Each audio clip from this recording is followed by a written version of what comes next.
Subscribe now and press the bell icon. Never miss an update. अस्सलाम वालेकुम dear students, हाजिर एक नए लेक्चर के साथ। आज हमने क्लास 10 बायोलॉजी का जो टॉपिक पढ़ना है वो है peripheral nervous system. Last time हमने सेंट्रल नर्वस सिस्टम पढ़ा था। हमने ह्यूमन नर्वस सिस्टम को दो कैटेगरीज़ में डिवाइड किया था। एक था सेंट्रल नर्वस सिस्टम जिसमें ब्रेन और स्पाइनल कॉर्ड था।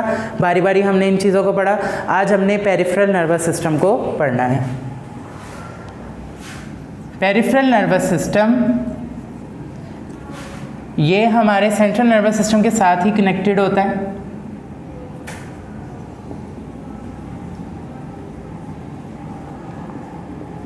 इसके लिए जो एब्रीविएशन इस्तेमाल की जाती है वो है PNS, और सेंट्रल नर्वस सिस्टम के लिए जो एब्रीविएशन यूज़ करते हैं उसे हम CNS कहते हैं। इसमें बेसिकली हमारे पास क्या होती हैं, नर्व्स होती हैं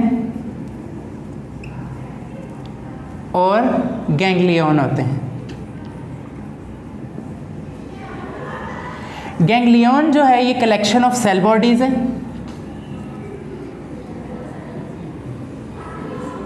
जितनी भी सेल बॉडीज़ हैं उनकी कलेक्शंस को हम क्या कहते हैं, गैंग्लियन। और नर्व कहते हैं collection of axons, collection of axons. Peripheral nervous system में तमाम नर्व्स हैं जो कि ब्रेन से और स्पाइनल कॉर्ड से आ रही हैं। तो सबसे पहले हम लिख लेते हैं कि ब्रेन और स्पाइनल कॉर्ड से जो नर्व्स आ रही हैं वो क्या बना रही हैं, पेरिफेरल नर्वस सिस्टम। अब ये जो नर्व्स हैं ये आगे दो तरह की हैं, सेंसरी भी हैं और मोटर। ठीक है, वो न्यूरॉन्स जो सेंसरी पाथवे को फॉलो करते हैं। सेंसरी पाथवे में इंफॉर्मेशंस रिसेप्टर से CNS यानी आपके सेंट्रल नर्वस सिस्टम तक जाती हैं, और मोटर पाथवे में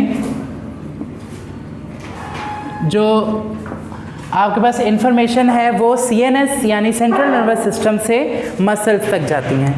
ठीक है, रिसेप्टर्स टू, ये कहाँ जा रहा है, रिसेप्टर्स टू CNS, और ये आता है CNS टू इफेक्टर्स भी कह सकते हैं और स्केलेटल मसल्स भी कह सकते हैं। ठीक है, अब ये जो मोटर पाथवे है ये हमारे पास दो तरह का है, सोमैटिक और autonomic. Somatic system and autonomic system. Somatic system क्या होता है, जो हमारे कंट्रोल में होता है। ठीक है, ये हमारे वॉलेंट्री एक्शंस हैं।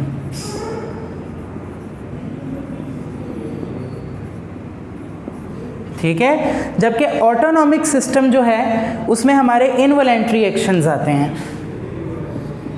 कौन से,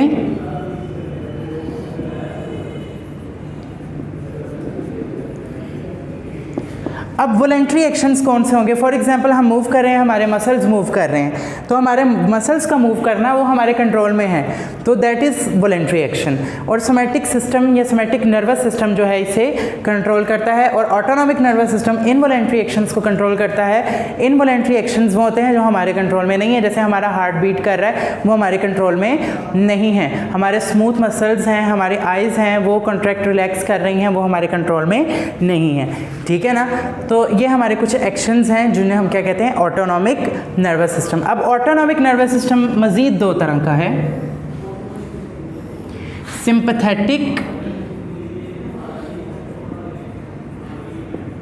सिंपैथेटिक नर्वस सिस्टम और पैरासिम्पैथेटिक नर्वस सिस्टम।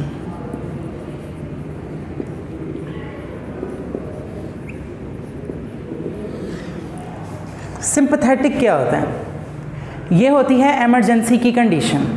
ठीक है, फाइट और फ्लाइट।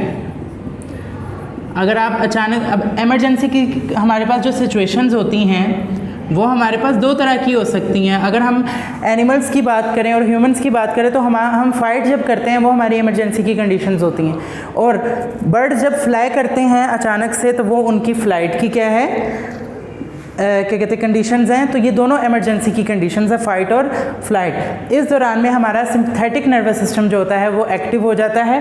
सिंपैथेटिक नर्वस सिस्टम में हमारा हार्ट रेट जो होता है वो तेज़ हो जाता है, ठीक है, ब्लड प्रेशर तेज़ हो जाता है, और इसके अलावा ब्रीदिंग रेट, हमारा सांस लेने का जो अमल होता है वो तेज़ हो जाता है, लेकिन डाइजेशन जो होती है वो स्लो हो जाती है। जबकि पैरासिम्पैथेटिक नर्वस सिस्टम जो है वो इसका ऑपोजिट है, ये रिलैक्स टाइम में होता है, जब आप रिलैक्स हो जाते हैं, ठीक है। और इस दौरान में सिंपैथेटिक नर्वस सिस्टम के दौरान में जो आपका प्यूपल है आई का वो क्या होता है, डायलेट हो जाता है, फैल जाता है, ठीक है। जबकि पैरासिम्पैथेटिक नर्वस सिस्टम में ये तमाम कंडीशंस जो यहाँ लगाई थी वो यहाँ पर ऑपोजिट हो जाएंगी। यहाँ इमरजेंसी की कंडीशंस थी, यहाँ रिलैक्स, मतलब कि आपने इमरजेंसी की कंडीशन ख़त्म हो गई, अब आप रिलैक्स बैठे हैं, ठीक है। तो सबसे पहले क्या होगा, आपके आइज़ के जो मसल्स हैं वो, जो प्यूपल है वो क्या होगा, वो कंट्रैक्ट हो जाएगा, ठीक है। यहाँ पर क्या हो रहा था, डायलेट हो रहा था, ठीक है।